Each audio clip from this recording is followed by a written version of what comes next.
Halo sahabat trader, dimanapun anda berada, balik lagi seperti biasanya kita di acara Dimek Talk Show. Mungkin udah lama banget nih Dimek Talk Show gak hadir ya.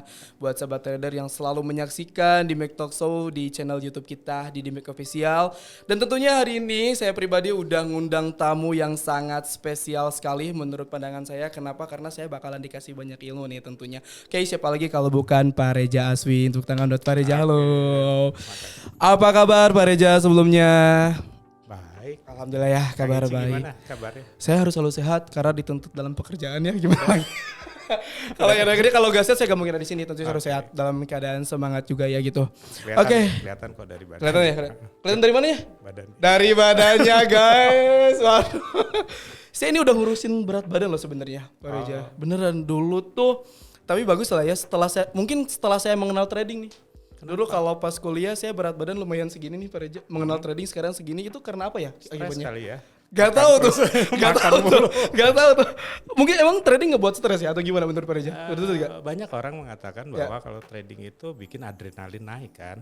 Ya, setuju sih gue kayaknya. Iya Gimana kan? gimana? Oke, adrenalin naik maksudnya gimana Ya, tuh? pasti orang selalu kepingin profit. Yes, betul banget. Oke, setelah profit pertanyaannya, udah close nih. Ya. Terus diem. Iya. Seneng kayak gitu. Ya, Ya bener. kan kepingin entry lagi Pingin kan. entry lagi. Setuju. Oke. Jadi kebanyakan masalah sebenarnya. Kalau bisa kayak gitu, kesimpulannya gini dong, trading sama aja kayak ngebuat masalah dong kalau kayak gitu ya. Nah, maksud Gimana tuh? Maksud saya gini, ada lebih baiknya kita ganti pola pikirnya. Ini adalah perdagangan dan bukan perjudian. Oke. Kalau kita melihat bisnis ini seperti perjudian, itu kalau menang pasti ketagihan, Bos. Ya.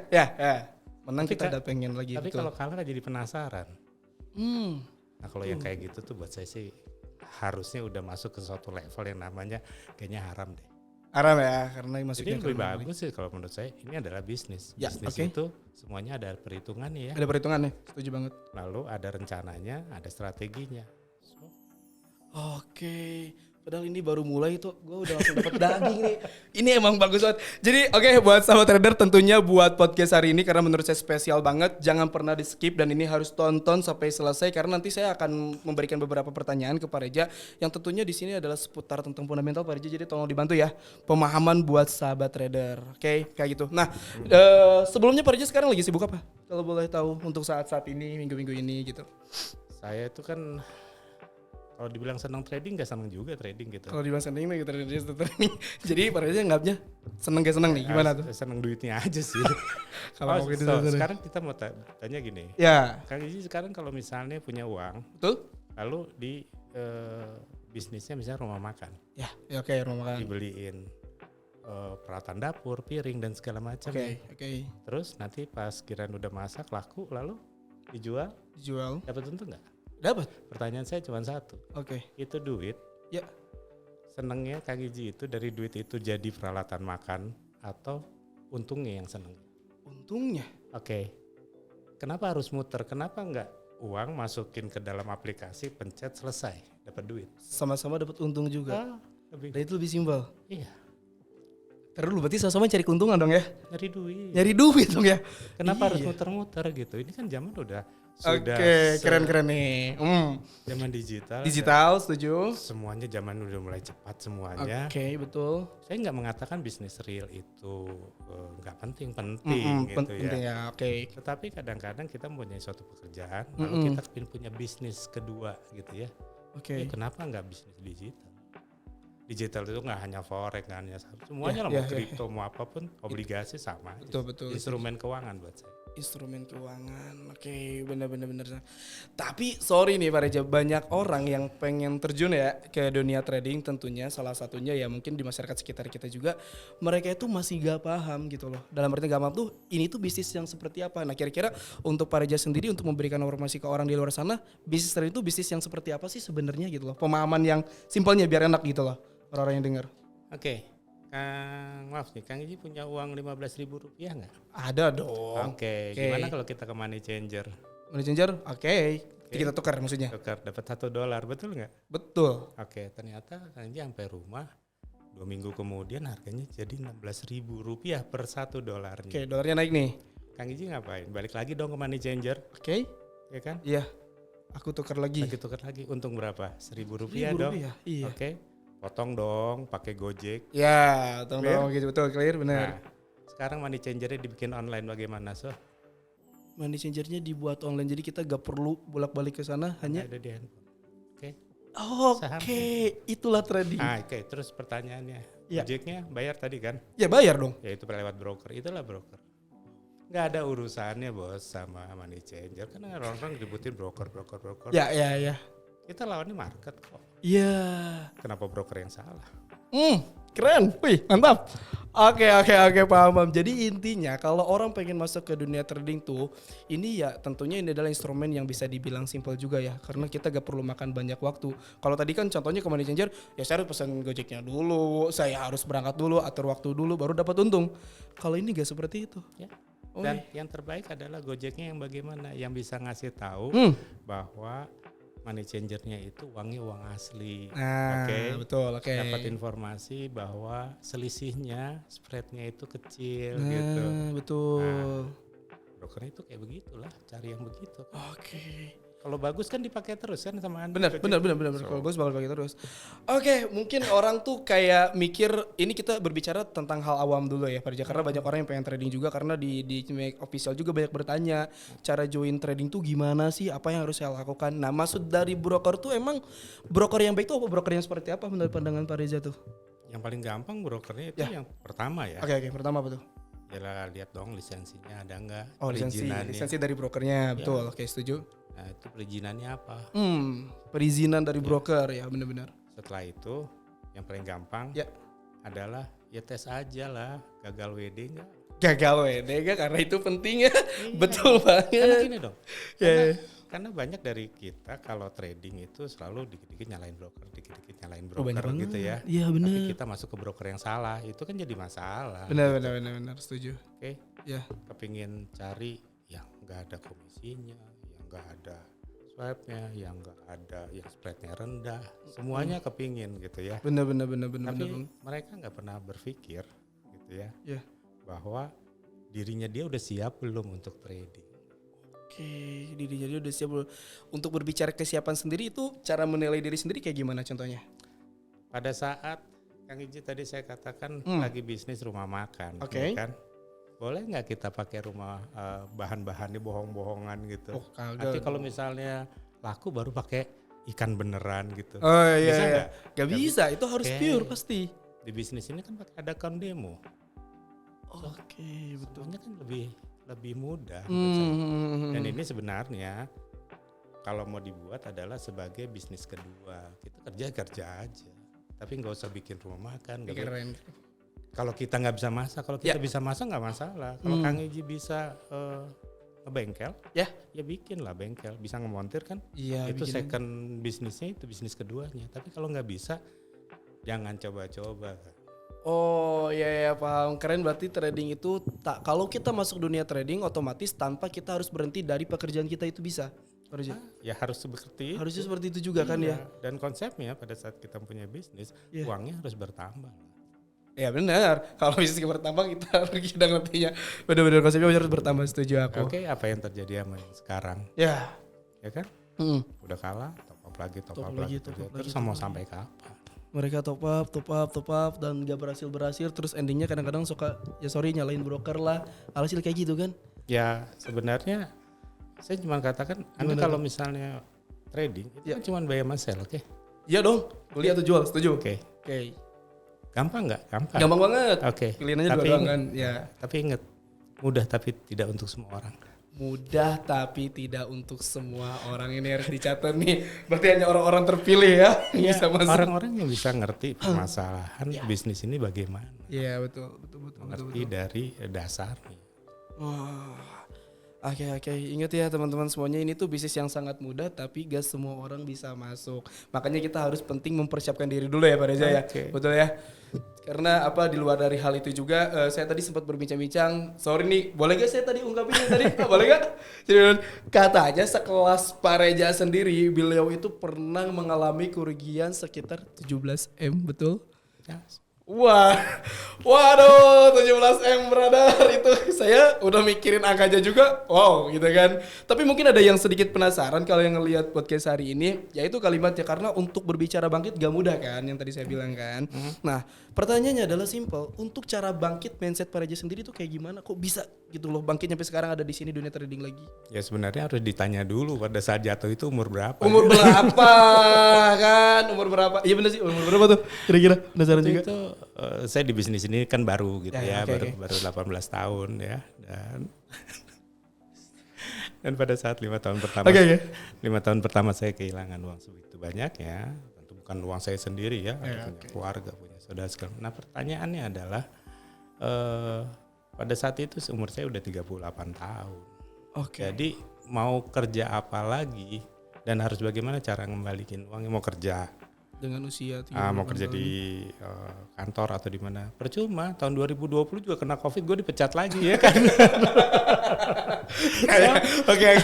Kan semudah itu Ya gitu loh. benar oke Ya. gitu. Nah pada saat itu ya udah kita nge-fight aja di trading dan segala macam. Ya alhamdulillah kita ketemu beberapa mentor yang pintar segala macam, ya alhamdulillah loss lagi gitu kan. Terus kalimatnya, gue kira kan alhamdulillah bisa kebalikin ketemu mentor, tapi sorry kalimatnya loss lagi nih. Iya. Oke. Karena semua buat saya itu dia nggak cocok dengan karakter saya. Oke. Jadi kalau buat saya itu kalau ada orang belajar sama satu mentor nggak berhasil gitu, itu kan bukannya kitanya yang blow on atau mentor yang stupid dong. Oke, betul. Ya kan. Ya benar. Karakternya aja nggak cocok. Karakternya Sehingga metodenya nggak cocok. Mungkin di dia cocok, di kita nggak cocok. Oke. Nah akhirnya baru saya bisa bertemu sama seorang mentor yang memang sesuai sama karakter saya. Oke, Karakter saya itu kan malas banget ya trading ya. Karakternya malas trading nih. Tapi kayak trading oke. Gimana nih maksudnya? Oke. Jadi saya kan nggak suka ngeliatin habis enter terus diliatin 1 kali Oh, iya, 24 jam, kan? saya Oh, nggak orang suka. banyak kayak gitu, Jadi bener. saya kalau udah masuk open posisi udah tinggalin aja. Oke. Saya cuman harus katakan bahwa ini alurnya udah benar, Ya. milihnya udah benar, milih pairnya udah benar, Oke. arahnya udah benar. Ya sudah, ini pasti untung, udah biarin aja. Oke. Saya mau tes ya, Ya, dikit ya. Oke, Kang Eji ya. boleh. Ngaji pas waktu COVID kemarin, Ya, oke. paling enak jualan apa? Covid kemarin paling enak jualan apa? Kalau ngomongin di segi jualan, tentunya gak ada yang enak ya karena semuanya pada collab ya. Kalau dibilang enak, apa mungkin? Masker kan? Masker ya, mereka pada jualan masker banyak. Coba orang yang nggak tahu Iya. jual. Iya. Oke. Iya benar. Nah, tapi kalau yang udah tahu bahwa kebutuhan masker itu tinggi, Betul. ya udah beli aja. Beli aja. Stop. Stop, Mereka banyak. stoknya habis, harga naik. Harga naik. So, Iya, untung gede mereka. Iya. tapi kalau milihnya salah, misal Misal. pada saat COVID kemarin, Ya. Haji bilang, wah saya cobain nih, mau buka, Usaha kedai apa gitu ya. bukan bioskop, Oh, bioskop. bangkrut nggak? Bangkrut dong. Salah Nggak pilih mungkin. bos. Iya benar. Gampang itu sebenarnya. Salah milih bangkrut lah ya, betul. Kan ada banyak nggak? Banyak. Ya kalau salah pilih gimana? Bangkrut juga. Iya. Jawabannya. Udah salah pilih arahnya salah pula. Salah kan? pula kan, aduh bangkrut itu ya yang ngebuat kita biasanya kepikiran psikologis dan lain-lainnya. Oke. Mau saya kasih yang gampang nggak? Ah gimana tuh? Kan ada musim hujan sama musim panas. Sekarang lagi musim apa? Hujan nih, Musim hujan. Iya, lagi banyak hujan. Ya terus? payung, Bukan jas hujan. lah. Apa bukan. maksudnya? Kang Iji milih jualan mixue. Mixo. So, Iya dong, Laku salah nggak? lagi dong. Salah. Salah juga. dibayar pasti turun dong. Ya bisa turun. Itu yang salah siapa? Ya situasi kita dong. Pengetahuannya kita. Oke. Jadi nggak bisa orang mengatakan bahwa orang salah lah ngasih analisa, orang salah lah. Nggak, kitanya yang salah kan kita yang melakukan. Oh, bagus kalimatnya. Gak bisa kita ngomongin orang salah ngasih analisa, tapi kita yang melakukan. Oke benar, pentingnya trading untuk kesiapan tuh mungkin di situ ya. Makanya tadi Pak Reza bilang gak cocok buat semua orang. Tapi mungkin bisa dicocokin kalau kita coba memahami edukasinya lah ya Pak Reza. Karena itu penting banget kan ya. Belajar dulu. Belajar dulu. Ada gak sih orang yang kayak tiba-tiba trading terus dia langsung dapat keuntungan kayak gitu, ada gak? Semua yang masuk ke trading di awal trading itu pasti profit, nggak mungkin nggak. Pasti profit ya. Iya itu kan keberuntungan pemula. Keberuntungan pemula. Iya, Judulnya adalah keberuntungan pemula. Nah pada saat kita udah beruntung, terus kita merasa bahwa kita tuh paling hebat. Betul, kan? betul. Dengan hanya satu indikator kita bisa untung. Ini mudah. Dan pada saat itu dilakukan, langsung kita depo yang besar. Nah di situ kita mengatakan bahwa ternyata pas real itu beda gitu ya. Oke, itu udah sering terjadi Allah di dunia trading ya, tapi wah keren banget sih Pak Reza barusan ilmu-ilmunya mungkin buat sahabat trader juga itu bisa dikasih ya tanda kutip gitu kan, buat sebelum memulai trading itu kita harus benar-benar mempersiapkan diri dulu ya. Oke Pak Reza, nah berbicara hari ini tuh kita akan ngebahas tentang melangkah di tengah dinamika menyibak peluang luar biasa di balik kekacauan global. Kalimatnya kekacauan global dong. Emang global sekacau apa ya? Aku juga gak tahu. Kekacauan global. Oke deh, di sini mungkin saya bang bertanya yaitu gini, Pak Reza tolong kasih gambaran yang sangat singkat gitu kan tentang dinamika pasar forex ini dengan peristiwa global belakangan ini kira-kira bakal mempengaruhi polaritas harganya itu seperti apa sih? Dan saya pun gak ngerti maksud kekacauan global itu gimana. Setiap gini loh, setiap tahun itu kalau kita ngomong pasar uang ya, setiap tahun itu pasti ada temanya bos. Setiap tahun tuh pasti ada temanya? Iya 2020 kan COVID ya. Bener, 2020 COVID. 2021 kan recovery dong, vaksin ditemukan. Setuju. 2022 sudah mulai bagus dan segala macam ya, pertumbuhan bagus segala macam. Pertanyaannya 2024 ini temanya apa? 2024 itu temanya, benar. Keren dong, karena kalau kita udah tahu temanya trading lebih gampang dong. Yes. Iya dong. Iya benar. Oke, problemnya adalah kita mengetahui dulu nih alurnya apa ya. Iya, karena misalnya tema tahun di mana pertumbuhan tinggi misalnya. Ya udah trading aja di saham. So, gampang kok, indeks saham pasti naik karena pertumbuhan bagus kan. Betul. Nah, sekarang 2024 bagaimana nih? Kalau menurut saya 2024 ini agak tricky-nya tuh karena beberapa terjadi di negara Eropa Timur. Kita lihat ada Ukraina ribut sama Rusia. Betul. Lalu di Timur Tengah ada di jalur Gaza. Benar. Dan kita juga mau lihat lagi nanti Taiwan akan ribut sama China gara-gara pemilu yang menang itu memang yang tidak pro sama Tiongkok.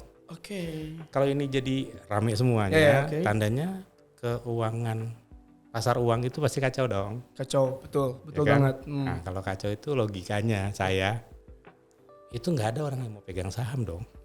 Kalau lagi kacau tuh ya mereka gak ada yang megang saham. Ya kan rugi dong. Bener. Bisnis tutup dong kalau perang semuanya. Bahaya juga. Bener dong, Pak? Betul. Terus kalau Kang Eji punya uang mau simpen di mana? Di aset yang paling aman. Iya, di mana? Obligasi. Taruh di emas. Kayak bisa ya, benar. Inflasi terus. Iya, beli emas ya kan. Safe haven. Betul bisa. Segampang itu sebenarnya. Segampang tuh kayaknya kalau bagi orang yang tahu ya alur gitu kan, Farzul bilang gampang, kalau kita kan dari 2024 problemnya mau ada apa ya, karena kan kita juga gak pernah tahu kayak tiba-tiba COVID gitu kan atau misalnya yang lainnya kan. Nah untuk 2024 ini cara kita bisa mengetahuinya itu bisa dilihat dari mana Pak Reza biar kita bisa mempersiapkan diri dulu nih, apa yang harus kita lakukan kira-kira menjelang 2024 ini. Itulah sebenarnya kenapa orang Indonesia itu tradingnya itu suka aneh gitu, karena orang Indonesia itu kan paling seneng paling seneng lihat TikTok daripada datang ke toko buku ya. Gini ya sampai malam ya gitu kan. Oke lah. Tapi kalau kita baca buku itu kan 5 menit kayaknya udah ngantuk gitu ya. Aduh, itu clear ya? Ya benar. Nah, sebenarnya di situ kuncinya. Kita tuh paling seneng lihat grafik, tapi kita nggak pernah seneng baca. So, baca dong. Sebenarnya pertanyaannya, COVID itu akan terjadi COVID. Kita tuh udah tahu sebenarnya. Ini bakal suatu terjadi. Desember 2019 kita udah tahu 2020 bakal terjadi nih pandemi. Kenapa? Karena 2019 itu ada suatu kota namanya Wuhan. Itu diblok sama China karena itu penyakitnya menular. Itu beritanya kenceng banget bos. Betul banget. Tapi kan nggak kelihatan di grafik itu kan nggak kelihatan bos. Ya. Setuju. Nah, kalau orang yang baca itu kan udah tahu, habis dia di karantina di sini nggak taunya virusnya pindah kemana? Pindah ke Iran. Habis itu pindah ke Eropa. Bentar lagi nih di lockdown. Benar. So, orang-orang yang tahu kita udah bisa beli buy gold aja udah di bawah terbang. Iya. Kalau dilihatin ini pasti di close bos, biarin aja. Ya karena kalau dilihatin beda rasanya naik dikit cluster nih. Betul. Itu aja sih. Sesederhana itu 2024 ini saya cuma ngelihat bahwa konflik geopolitik itu akan lebih banyak di tahun 2024. Kekacauan agak banyak. Kalau kekacauan agak banyak, ya kalau saya safe haven saya pilih. Oke, saving dulu ya 2024 nih sebenarnya udah dapat clue nih bagi yang nonton gitu kan karena kan kebetulan sekarang baru Januari menjelang Februari ini udah bisa dipersiapkan ya Pak Reza kalau kayak itu. Tapi bukan berarti ya. Iya, bukan berarti langsung saya ngomong terus langsung naik. pada ngebay nanti. Kamu pas nonton ini langsung pada ngebay gitu kan. Pak Reza nih Saya cuma ngomong bahwa arahnya itu ke atas. Jadi secara teknikal dia bisa ambil supportnya ada di mana? Ya support ya ditunggu aja support. Oke, betul itu lebih biar aman lagi. Berarti dipadukan juga ya fundamental terhadap teknikalnya juga kan harus itu dong. penting ya. Harus. Oke, nah sekarang pertanyaan selanjutnya adalah gini. Ketika beberapa negara NATO terpecah dan dukungan terhadap Amerika berkurang, sejauh mana nih pengaruh dinamika pasar forex dan keputusan tradingnya? Berbicara tentang NATO berarti nih kalau ini. Gimana pandangan Pak Reza? Kalau saya sih negara ini mau negara itu mau perang dan segala macam, buat saya sih bodo amat ya. Terserah lah ya. Yang penting gua untung, kalau gue sih gitu. Sama, Pak gitu lah. Oke, terus gitu. Yang penting adalah mereka para investor ini kan ingin menyelamatkan uangnya, betul nggak? Betul banget. Nah, dia mau menyelamatkan uangnya kemana? Kita ngikut bos. Oke, ikutin. Dia misalnya mau kemana nih? Mata uang yen.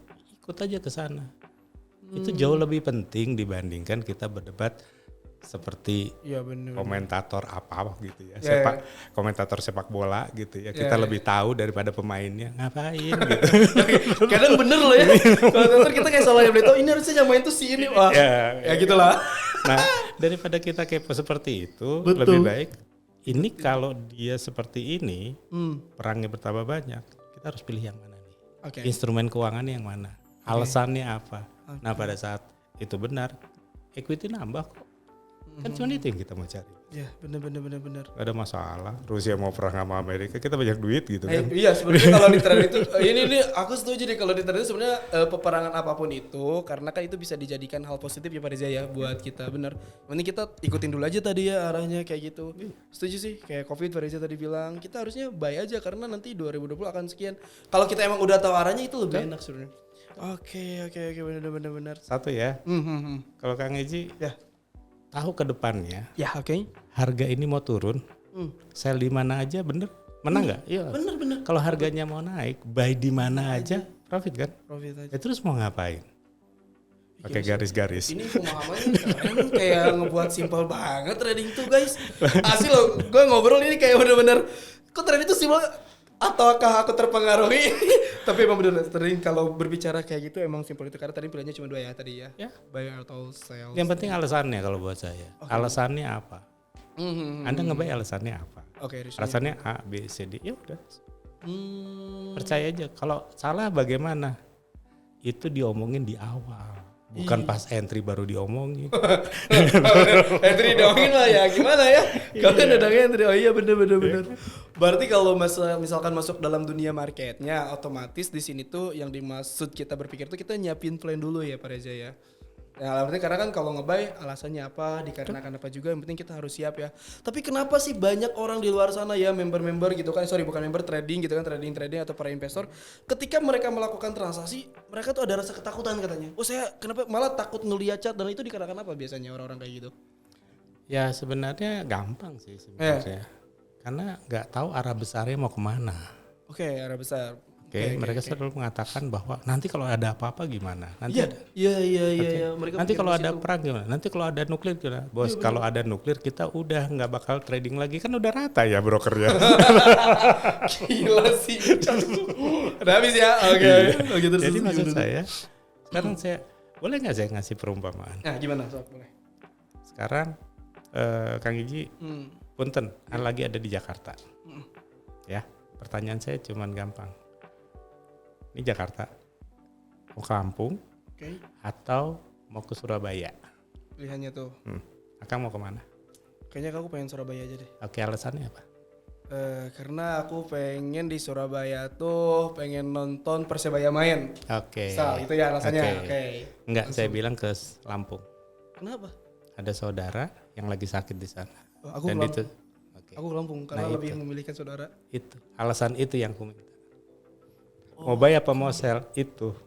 Oh. Satu kepingin nonton, satu kepingin jenguk saudara yang sakit yang dari dulu nggak pernah ketemu. Oke. Jadi lebih kuat yang mana sentimennya? Ih, ngeri, paham gua. Oke. Oke, nice. Ngerti. Jadi di sini kita bisa mengambil alasan yang setidaknya yang benar-benar paling kuat ya. Oke, reasonnya. Jadi bukannya sekedar alasan doang.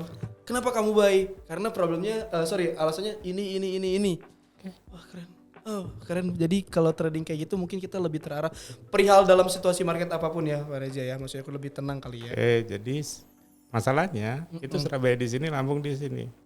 Kang Iji ke sini dulu nih. Oke, Surabaya dulu nih Ya, misal. enggak ke Kucing nih. Sama saya bukannya di Katlo, saya buy lagi. Karena udah pasti ke sini nggak taunya kemana, mau ke bandara. Kalau lewat darat kan ke sini, kalau ke bandara kan ke sini. Saya udah tahu nih pasti ke bandara. Jadi kadang-kadang ada suatu candle 3 hari naiknya kecil-kecil, sekali turun 2 jam selesai semua. Setuju. Ya itu lagi ke bandara, habis gitu dia langsung ke Lampung. Oke, tapi pada dasarnya kita tahu tujuannya. Alasannya apa? Dan itu pasti kejadian. Oke. Keren sih ini. Jadi sebenarnya kalau orang ketakutan tuh karena mereka nggak tahu tujuan dari alasannya kemana. Karena oke. Mungkin bisa dimasuk akal juga sih. Jadi buat trader-trader nih kalau misalkan masuk marketnya, ya kita harus tanyain dulu ya alasannya itu apa kita melakukan transaksi tersebut. Itu penting sih. Oke, good sih Pak Reja. Aku udah langsung dapat alasan juga nih. Enak banget nih guys, kalau kita dapat daging. Oke, nah pertanyaan selanjutnya itu terkait tentang inflasi nih Pak Reja. Dengan tingginya tingkat inflasi ya tentunya di dalam trading forex ini seharusnya mengelola risiko nih dan memanfaatkan peluang dalam situasi ekonomi yang berfluktuasi. Maksudnya itu ini gimana nih kalau dalam inflasi kayak gini bisa kita manfaatkan juga? Sekarang tuh kan inflasi tinggi banget ya. Iya, betul. Kita ngomong di Indonesia atau di luar negeri nih? Indonesia aja lah. Kalau kita ngomong di Indonesia tadi barang-barang mahal dong. Iya. Terus gaji naik nggak? Ada yang naik, ada yang nggak naik. Enggak kan? Terus ngambil tambahannya dari mana? Orang-orang bakal begitu, betul. Terus orang senengnya ngapain? Nabung. Oke, nabung. Terus 1 tahun dapat berapa? 4% kan deposito? Iya. Ada tuh di bank, betul. Pertanyaannya Kang Iji. Punten Kang Iji udah berkeluarga atau belum? Alhamdulillah baru berkeluarga. Baru berkeluarga ya? Iya, betul. Gini, Kang Iji punya uang 100 juta. Oke. Masukin deposito. Ya. Setahun dapat 4%. 4%. Oke, 4% ini tolong kasihin ke nyonya. Suruh hidup selama setahun. Wah, gak bakal muat. Mana ada setahun 4%. Udah. Marah nggak? Parah dong. Marah kan? Iya. Oke, pertanyaannya. Oke. Pada saat masukin uang 100 juta, dapat 4% dari bank, sama dapat payung, kenapa Kang Iji seneng? Karena mungkin spekulasi karena gue untung nih, dapat untung aja lah ya dari yang deposito itu mungkin. Cuma gara-gara dapat payung sama 4% setahun itu seneng gitu, sama kalender lah gitu. Sama kalender lah. Oke. Tapi kita trading, 1 bulan dapat 1%, setahun kan 12% kan? Setuju.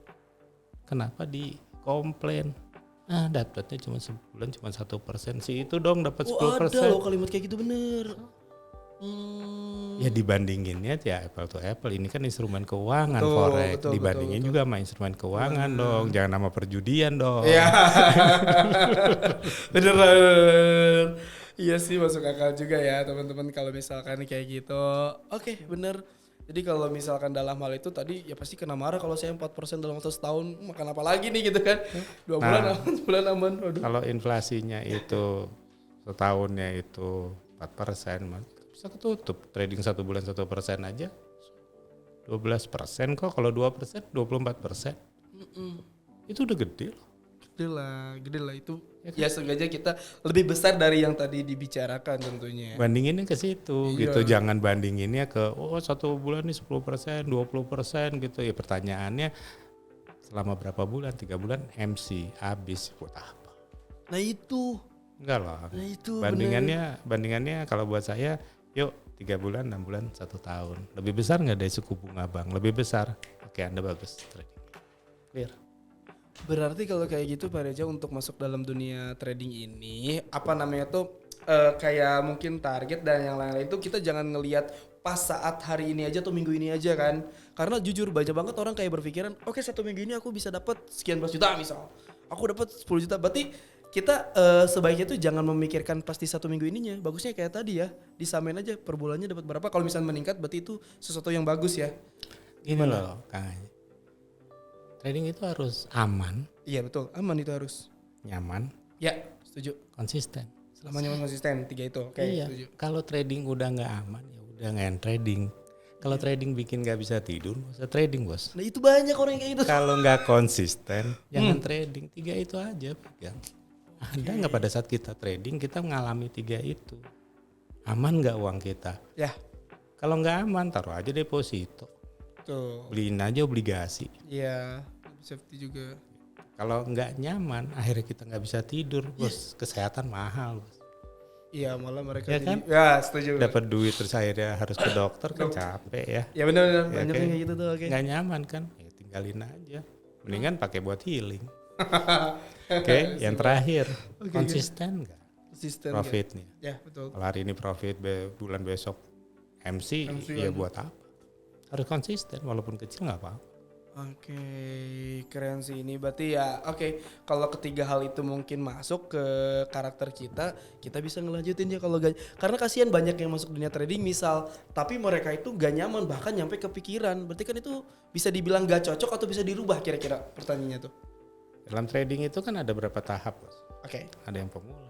Ya. Ada yang masuk ke tahap pembelajaran, Betul. pengujian metode, baru ke profesional. Ya. Dari 100 orang yang gugur dari tahap dia pemula ke pembelajaran, itu yang gugur 90%, Bos.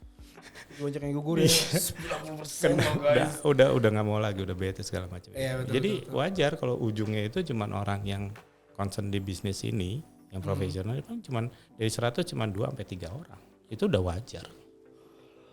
Nah, sekarang pertanyaan saya. Kang Gigi suka naik bis nggak?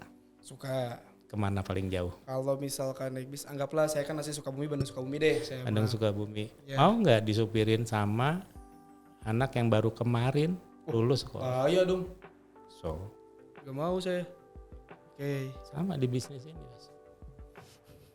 Ya kan? Iya, bener. Kita baru tahu demonya. Ya. Kita baru tahu kulitnya gitu, terus kita enggak lah. Yuk belajar dulu dengan baik. Tuh kalimatnya teman-teman. Jangan benar, selalu mengutamakan kalimatnya adalah pembelajaran ya. Belajar dulu. Karena itu tadi siklus Twitter itu ada akun demo juga ya. Untuk dipelajari itu lebih enak sih. Good sih Pak Reza, sip. Nah, kita next nih Pak Reza biar kita nambah edukasi juga. Ini berbicara tentang pertanyaan tahun pemilu nih. Tahun pemilu di Amerika itu seringkali menciptakan ketidakpastian kan. Nah, bagaimana situasi politik ini dapat mempengaruhi pergerakan mata uang dan strategi trading nih kalau untuk di pemilu sendiri. Indonesia juga mau pemilu kali, Bos. Ya, sekarang mau pertanyaan saya, kalau ada pemilu di Indonesia ini, ya kan? Presidennya kan belum kepilih ya? Belum tahuan juga. Investor bakal masuk nggak? Belum lah pasti juga. Nggak masuk kan? Iyalah, dia masih mikir-mikir dulu. Tandanya apa? Wait and see semua kan? Ya ketidakpastian kan, Ya. betul. Kalau wait and see semuanya, investasi turun nggak? Iya, belum ada. Investor kabur nggak? Iya juga. Mata uangnya melemah nggak? Lemah. Ya, Amerika juga sama kali. Seperti itu. Sudah, sell aja US-nya gampang kan? Oke. Seperti itu ternyata cara berpikirnya guys. Terus masalahnya di mana? Bener. Presiden juga belum kepilih ya karena belum pastikan. Ya juga ya, bener. Wait and see lebih tepat soal USD. Oke, good. Jadi kalau misalnya kita mau nge-buy dolar gitu, ya siapa yang nge-buy? Investor aja pada keluar dari Amerika terus kita nge-buy gitu. Iya kan? Ya karena harganya sudah di bawah. Hello. Nah, itu kan sebenarnya alasan juga kan, tapi alasan yang tidak terlalu kuat. Ya pada saat kita mengambil koreksi biasanya kita punya masalah. Kalau kita ngikutin tren itu akan jauh lebih baik. Ingat ya, ikutin tren, bukan tren lain. Ikutin tren, bukan tren lain. Nah, ntar gue banyak musuhnya lagi. Kalau Pak Raja itu sering kan, ini udah tanda kutip itu biar orang yang melihat aja sih kalau kayak gitu. Kalau beliau sih kalau dari cara bicaranya benar-benar jangka panjang banget ya teman-teman Pak Raja. Oke, good, itu kejawab. Oke, kita next nih tentang peluang di tahun ini nih Pak Raja. Oke. Dengan semua kompleksitas dan ketidakpastian kita lihat, di mana Pak Reza melihat peluang paling menarik di pasar forex untuk tahun ini? Peluangnya gimana tuh? Safe haven. Jadi kita kalau ngomong safe haven itu ada 4. Oke. Yang pertama itu adalah gold, sip. ada US dollar, ada mata uang yen, Jepang, Jepang, sama Swiss franc. Oke. Itu yang menurut saya kedepannya akan diburu. Semua ketidakpastian itu 4 itu yang akan diburu. Tapi kita udah tahu bahwa kedepannya kayaknya nih 2024 ini Amerika juga nggak bagus-bagus amat. Jadi US-nya pasti nggak bagus gitu ya. Ya pasti kita akan ambil gold, yen, Swiss. Oke, untuk peluang tahun ini. Nanti di mana ngambilnya dilihat teknikal dong. Fundamental kan nggak ngasih batas. Titik entry ya. Kalau fundamental tuh dia cuma hanya ngelihat untuk jarak jangka panjang gitu kan. Dia buy atau sell. Ya. Itu pilihan fundamental. Gitu. Oke, good. Iya. Dan instrumen keuangan apa itu fundamental. Entry dan exit itu technical. Makanya jangan dimusuhin orang technical. Biasa-biasa aja dong, Bos. Tadi aja ya istilahnya. Aduh, bisa buy dimanapun kalau kita udah tahu fundamental. Tapi technical penting kok.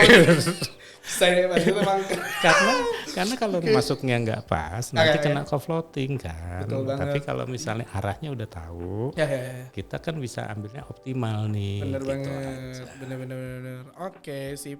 Buat titik entry kan kita kadang pengen bener-bener entry yang paling bagus banget kan. Itu pakai teknikal. Nah, arahnya ikutin fundamental. Tidur nyaman, makan enak kok, selesai. Oke, good. Ini sih yang aku suka tuh kalau dalam dunia trading itu. Oke, sip. Oke, pertanyaan selanjutnya nih. Kalau untuk berbicara tentang strategi trading. Oke, gue nih. Strategi trading yang bisa menjadi pilihan di tengah ketidakpastian global dan volatilitas pasar yang tinggi itu kira-kira strategi yang seperti apa yang bagus menurut Pak Reza? Kalau untuk di awal-awal tahun ini nggak boleh terlalu panjang ambilnya. Karena kan justru kalau awal tuh nggak boleh terlalu panjang ya. Jadi kalau ngasih TP itu jangan jauh-jauh lah. Jangan sampai tiba-tiba ke langit ke-7 gitu jangan ya. Gue pengen ngomong nih gitu.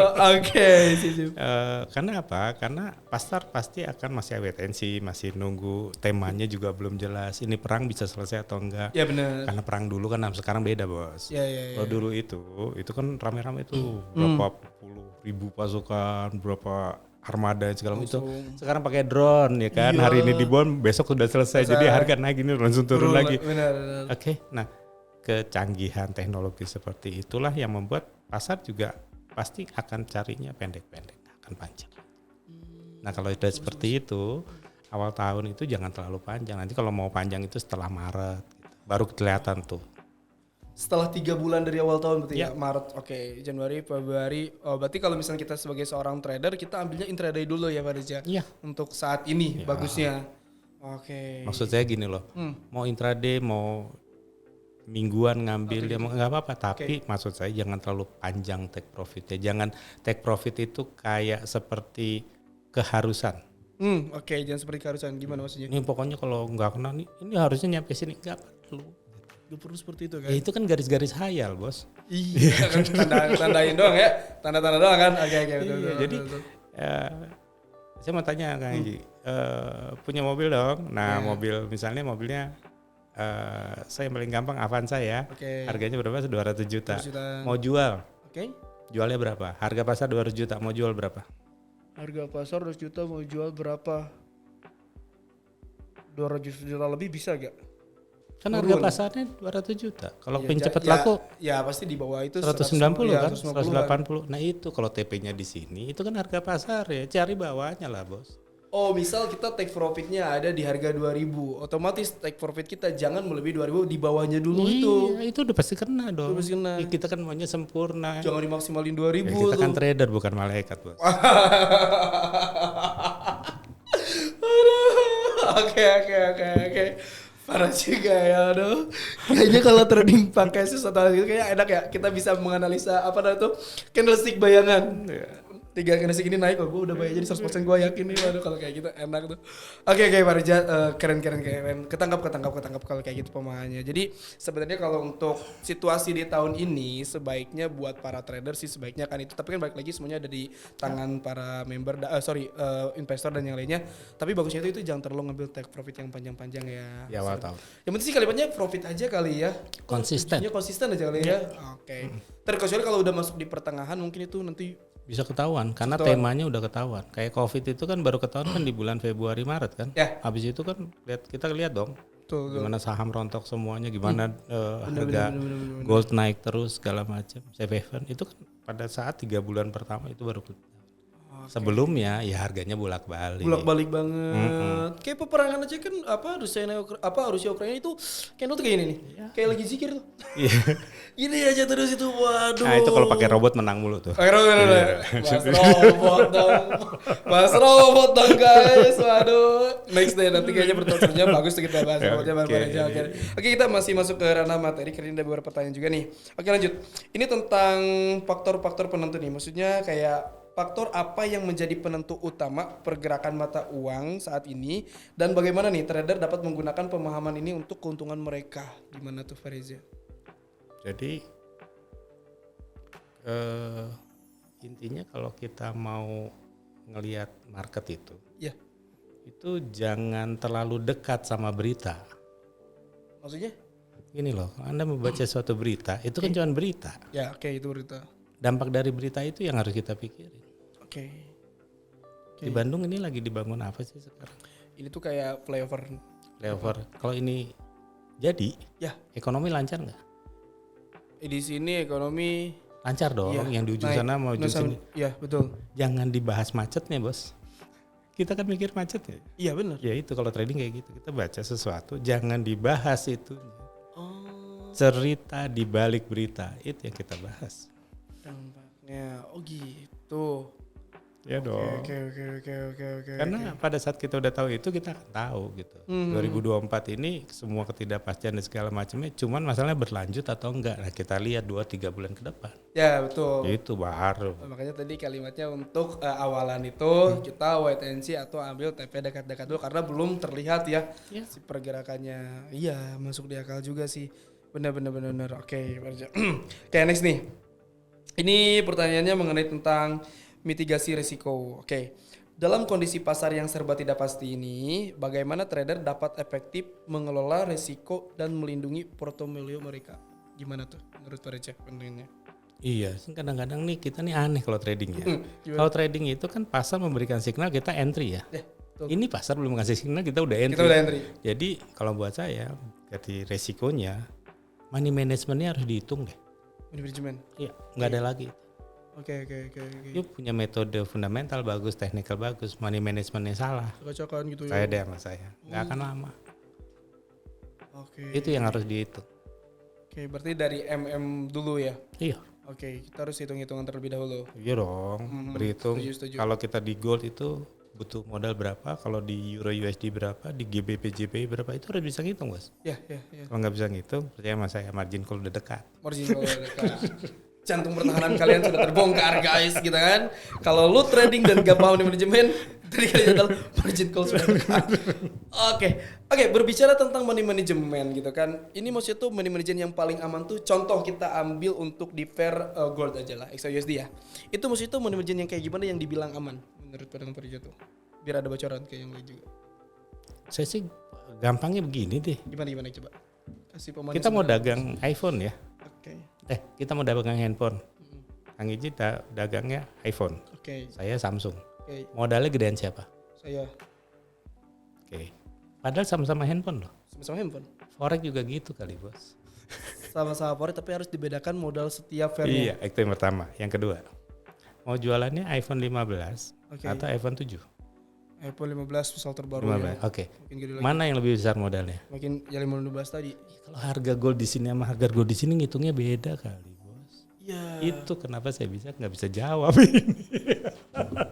Nggak segampang itu karena money management itu bukan risk and reward. Karena kan pertama kalau berbicara modal kan setiap orang mempunyai ketahanannya tersendiri, beda-beda ya. Itu tergantung harganya mau di mana. Tergantung harganya juga sih. Gold di mana harganya di harga kemarin sekarang ya berbeda. Nah, gimana cara hitungnya itu yang perlu diperhatikan gitu. Jadi bukan hafalan. Ya betul. Seenggaknya kan kalau trade itu saya pernah dengar tuh trade itu adalah bisnis yang hitung-hitungan kan. Dan artian kita bukan hanya sekedar untung-untungan tuh. Ya dimana ya benar kalau dalam trade ini kita harus menghitung dulu ya. Dalam artian ketahanan akunnya, money management akun dan yang lainnya ya Pak Reza ya. Trading itu bisnis bos. Bisnis itu perhitungannya harus pas. Kalau nggak pas bisnisnya pasti gagal. Nah sekarang pertanyaan, trading itu bisnis atau judi? Bisnis. Ya udah, kalau ngitungnya salah ya udah pasti gagal. Itu berarti orang yang gagal gara-gara dia gak bisa ngitung. Canda, gitu maksudnya dia gak menyiapkan manajemen yang baik kalimatnya. Edukasi aja, edukasi dulu ya, betul. Karena kita kan tadi bahas tentang fundamental juga, teknikal juga. Berarti ini ada siklus yang namanya itu manajemen pun harus dipersiapkan. Karena itu adalah jantung ya tadi, kuncinya juga. Percuma fundamental baik, teknikal baik, MM-nya gak baik. Ya tadi itu siap Anda mendekati ke itu ya kalimatnya tadi. Oke, sip Reza. Oke, ini ada beberapa pertanyaan lagi, kita coba next lagi. Ini tentang terkait analisa masa depan. Keren banget ya kalau tim konten itu ngomongnya analisa masa depan. Oke, berdasarkan analisis nih ya. Perkiraan Pak Reza sendiri untuk perkembangan pasar forex dalam beberapa bulan ke depan, oke, dan bagaimana trader dapat mempersiapkan diri. Jadi persiapan apa sih yang harus kita benar-benar siapkan untuk yang akan datang? Untuk tradingnya atau untuk bisnisnya atau apanya nih? Kita bahas untuk tradingnya dulu coba. Kalau untuk tradingnya, ya siapin aja untuk beberapa tahun ke depan USM melemah kok. Kalau pertama USD melemah, keren gue dapat signal fundamental nih sebenarnya. Oke. Jadi kalau USD melemah ke depannya itu kan kita harus tahu kenapa alasannya gitu loh. Oke. Ya karena menurut saya sih angka inflasi di Amerika Serikat udah mulai turun. Kalau dia udah mulai turun, ya ngapain juga suku bunga tinggi-tinggi. Ya, betul. Pasti dia potong dong. Kalau dipotong, ya di otak kita sell US dollar. Nah lawannya yang apa baru nanti kita pilih, baru kita lihat beritanya. Oke, benar, di-combine juga. Oke, setuju. Gampang kan? Benar-benar, keren sih kalau pemahamannya dijawabnya. Oke, kalau dalam segi bisnis tuh gimana maksudnya tuh? Kalau dalam segi bisnis nih? Ya kalau segi bisnis, kalau dari segi bisnisnya, ya kalau sekarang Indonesia lagi ngapain? Pemilu. Amerika juga mau pemilu. Terus dia mau potong suku bunga. Terus kita mau pegang rupiah. Waduh. Ya pasti melemah dong. Ya kan? Terus kita pegang dolar, melemah juga dong. Iya. Terus ya mau ngapain? Pegang apa dong? Iya. Dolar Singapura lah ya. Nah, bisa lah karena itu belum. Iya, dulu kan masih ada dolar Hong Kong sama dolar Singapura, itu kan yang selalu di Asia Pasifik itu kan yang bagus pertukarannya ya. Pada saat Amerika melemah, rupiah juga melemah. Tapi kalau sekarang karena dolar Hong Kong udah masuk ke daratan China, ambil aja dolar Singapura. Oke, karena yang lainnya masih dalam hal ketidakpastian itu ya. Kenceng itu naik. Ya kalau misalnya nggak kepake, tinggal ke Singapura aja belanja kan gampang. Gitu ya guys ya. Oke, nice. Oke sih, benar. Tapi ya itu tadi lah kalau masuk karena dunia trading tuh segala sesuatu aspeknya itu kita harus benar-benar persiapkan ya Pak Reza ya. Jangan masuk trading tanpa kita punya tanpa tangan kosong ya, bahaya ya kalau kayak gitu berarti. Nah, Anda mau bikin suatu restoran tapi Anda nggak tahu kuliner, nggak tahu gimana bisa masak dan segala macam, cuman karena lihat di TikTok bahwa kalau jualan seblak itu untungnya banyak gara-gara itu doang, terus Anda jualan seblak. Bukan main, margin call sudah dekat. Yang lain mungkin bisa untung karena tahu formula ya, kalau kita yang terjun, waduh, tar dulu deh. Iya. Bagus pemahamannya. Jadi sahabat trader ya itu tadi untuk masuk dalam dunia trading itu harus benar-benar dipersiapkan juga ya untuk edukasinya. Oke, ini sekaligus gimana? Mau tahu edukasi yang paling benar di mana? Nah, gimana tuh Reza? Gue setuju nih, karena kita lagi ada di DMAX juga ya teman-teman. Kenapa harus memilih di DMAX coba? Menurut Pak Reza? Ya buat saya sih yang penting adalah broker itu kliennya boleh menang. Iya dong. Ya cuma di DMAX doang yang boleh menang. Ya langsung nanti timnya langsung gini ya. Wah, gitu. Keren orang. Oke, good. Ngeri. Dan itu mungkin bisa dibuktikan juga ya oleh beberapa trader juga kan. Ya intinya pas menang dibayar, withdraw juga gampang, nggak ada masalah. Nggak digangguin. Trading itu yang penting satu, broker itu nggak berhadapan-hadapan dengan trader. Harus ada di sisi yang sama. Betul. Ya, kalau kita nge-buy, ya broker juga lemparin itu ke LP. Artinya dia buy juga.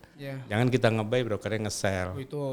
Itu kan nggak di satu yang sisi. Ya pada ujung-ujungnya kuat-kuatan. Kalau misalnya caranya seperti itu, kalau kita kalah brokernya menang. Betul. Tapi kalau kita menang, brokernya nggak bayar. Sama aja menang lagi kan. Nggak menarik dong. Bahaya. Dan untuk kayaknya di DMAX enggak lah ya, enggak di situ. Bukan enggak sih, tapi emang bisa dibuktikan juga. Enggak, maksudnya kalau nggak di level itu. Nah, gitu. Udah the next level. Oke, sip. Nanti kita akan bahas tentang Didi Mix juga karena ngobrol sama bareng Pak Reja tuh bukan hanya di minggu ini doang kan. Tentunya siap ya Pak Reja ya. Nanti nemenin di media sosial ya. Karena kita bakal terus di acara podcast ini ya. Setiap bulan. Setiap bulan lah ya. Oh mantap nih. Keren nih keren. Dan oke, ini sekaligus jadi pertanyaan terakhir juga nih Pak Reja. Oke, di sini pertanyaan mengenai good Didi Mix sebagai pialang, tapi ini lebih ke detail juga nih.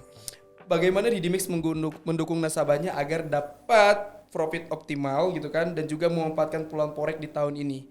Apa saja program edukasi dan fitur sistem broker yang Didi Mix tawarkan untuk membantu nasabah menghadapi dinamika pasar yang tinggi saat ini. Nah, pandangan Pak Reja tentang Didi Mix tuh kayak gimana sih sebenarnya perusahaan ini tuh? Kalau buat saya sih yang pertama nggak banyak masalah deh itu deh.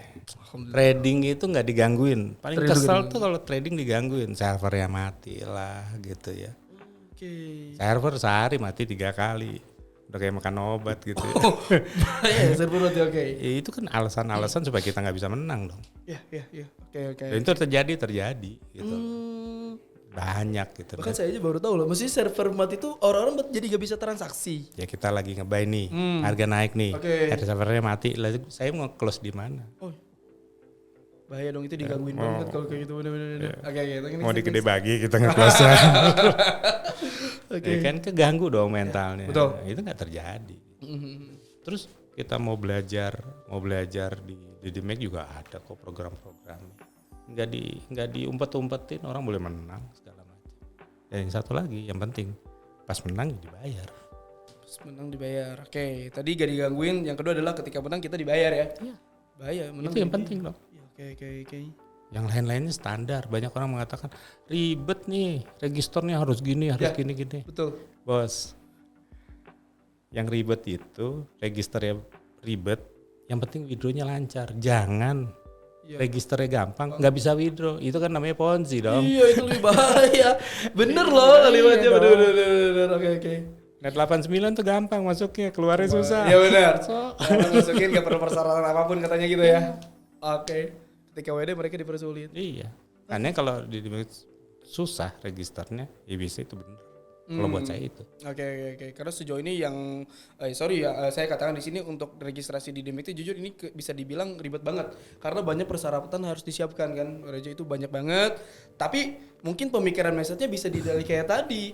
Lebih baik ribet di awal ya daripada mudah di awal ternyata pas di endingnya itu susah untuk withdrawal. Oke, benar aku setuju. Karena orang yang masuk ke bisnis ini memang nggak semua orang. Ya, oke, betul. Kalau dia udah ngerti mau seberapa ribet pun juga nggak jadi masalah. Yang penting apa? Ini pasti duit gua bisa cair pada saat saya profit.